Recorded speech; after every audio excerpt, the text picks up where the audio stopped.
네, 앞에서 살펴본 것처럼 기둥 골조가 흰 아파트나 소위 철근을 아끼는 순살 아파트, 주차장에 새는 신축 건물들이 끊이지 않고 나오면서 부실 공사에 대한 시민들의 근심이 커지고 있는데요. 이런 상황에서 건축물의 안전을 담당하는 비영리 안전협회가 서울시에 출범했다고 하는데요. 한국건축물안전협회 고기봉 사무국장 모시고 자세한 얘기 나눠보도록 하겠습니다. 안녕하세요. 네. 안녕하세요. 한국건축물안전협회 사무국장 네, 고기봉입니다. 우선 서울시에 출범한 한국건축물안전협회 설명 부탁드릴게요. 1970년대에 한국에 그야말로 그 아파트의 시대가 열렸을 때 서울시를 중심으로 다세대가 거주할 수 있는 형태들의 건물들이 이제 우후죽순 지어졌어요. 네. 그렇다 보니까 자연스럽게 지금 현재 대한민국에 30년 이상 된 노후 건축물들이 현재 많아진 상태고, 네. 이들 중에서도 사회적 취약시설이나 노후주택을 대상으로 여러 사업을 수행하는 것을 하고자 서울시에 이제 출범을 하게 되었습니다. 네. 혹시 기자님께서는 네. 서울시에 30년 이상 된 노후 건축물의 비율이 어느 정도인지 알고 계신가요? 한 30% 30% 정도? 정도. 네네. 네.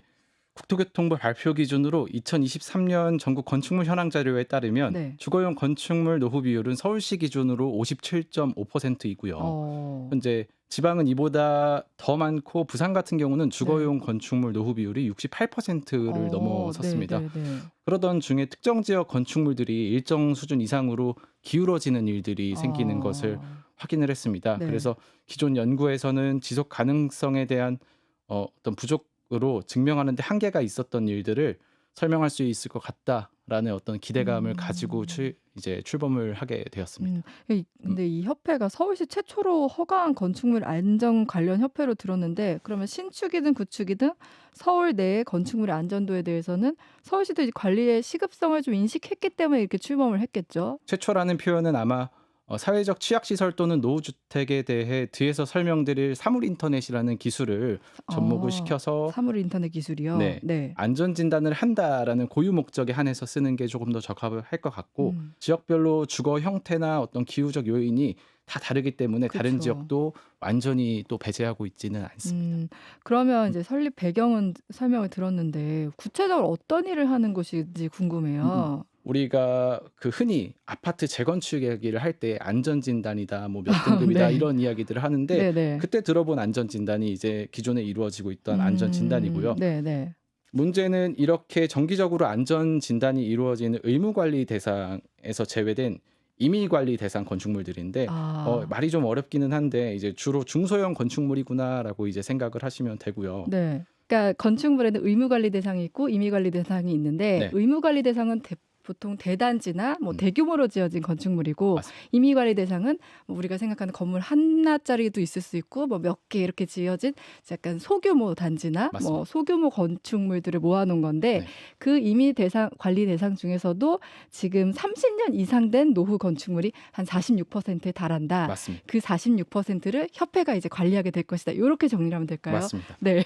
그럼 또 이어서 설명 네. 부탁드릴게요. 네. 기존 안전진단과 차이점에 대해서 조금 말씀을 드려보면은, 아까 말씀드렸던 것처럼 최초 센서 설치를 통해서 상시적으로 모니터링이 가능하다는 점이 이제 다르구나 생각하시면 편할 것 같고요. 네. 데이터를 쌓고 연구를 진행할 예정인데, 신뢰도 음. 높은 자체 기준을 좀 만들어서 네. 안전마크처럼 대중이 좀 쉽게 인식할 수 있는 형태로 보여지게 하는 것까지가 일단 1차 계획으로 가지고 있습니다. 그러니까 우리 보통 물건 살 때, 공산품 같은 거 살 때 뭐 KS 인증 마크 뭐 이런 거 있으면 좀 믿고 사는데, 건축물에서도 뭐 이런 마크가 있다면 그래도 안전하다, 이렇게 보면 될까요? 건축물이 다소 노후됐더라도 신뢰하고 생활할 수 있는 어떤 최소 조건들을 갖추고 있는가에 대해서 쉽게 음. 인식할 수 있는 것. 내가 네. 이곳에서 주거 생활을 하고자 하는데 살만한 건지 최소 그쵸. 환경은 갖춰져 있는 네네. 거야라고 이제 그 조건 부분에서 충족할 수 있는 것이 저희 협회의 어떤 우선적인 목표가 될 것 같고, 이전에는 보기 힘들었던 방대하고 구체적인 어떤 데이터가 쌓일 예정이고, 이를 활용해서 자체 인증과 어떤 표준화까지 음. 생각을 하고 있는 것인데, 네.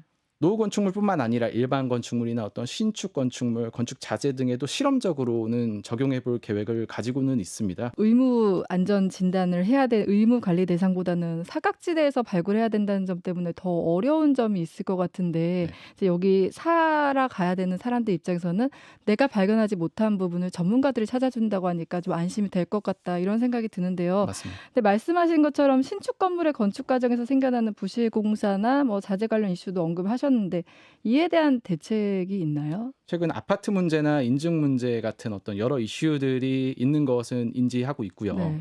최근에 수면 위로 더 올라온 듯 하기는 하지만 특히 부실공사나 건축 자재 관련 이슈는 이전부터 볼 수 있었던 이슈 중 하나였고요.